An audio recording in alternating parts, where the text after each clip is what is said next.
पाहिलं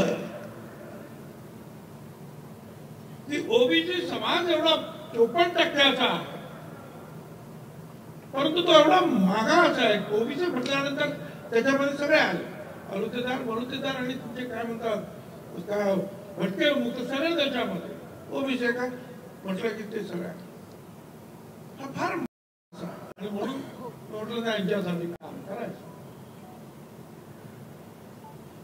काही लोकांना वाटलं की काय होता मंत्रिमंडळात जायचं आहे म्हणून मेळावा घेतो का, त्या सगळ्या मंडळींना सांगायचं महाराष्ट्रात तर प्रचंड मेळावे झाले, 5-5 लाखाचे सुद्धा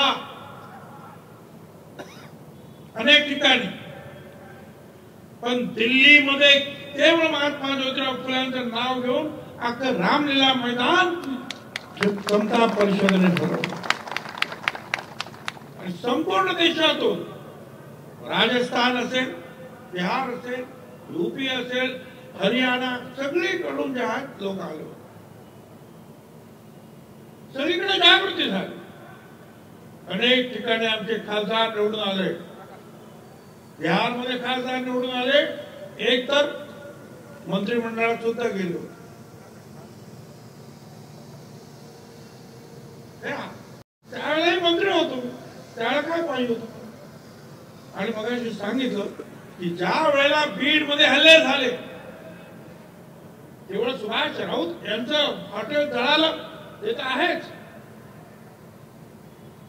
परंतु जयदत्त क्षीरसागर माजी मंत्री, संदीप क्षीरसागर आमदार, शरद पवार साहेब सगळे एकत्र राहतात, वेगवेगळे पक्ष, त्यांच्या समोरच्या सगळ्या गाड्या पेटवल्या. जयदत्त क्षीरसागर यांची आई 2 का 3 वेळा खासदार होत्या, काकू म्हणायच्या, त्यामुळे मोठा वाडा आणि मोठी भिंत 10 फुटाची, आणि ज्या काही आगी लागल्या आणि धूर झाला, आतमध्ये असलेली कच्ची बच्ची लेकर जे आहेत सफोकेशन व्हायला, जीव जातोय की काय अशी परिस्थिती त्यांच्या, बाहेर पडता येत नाही कारण आगीचे लोळ उठलेले आहेत. अशा वेळेला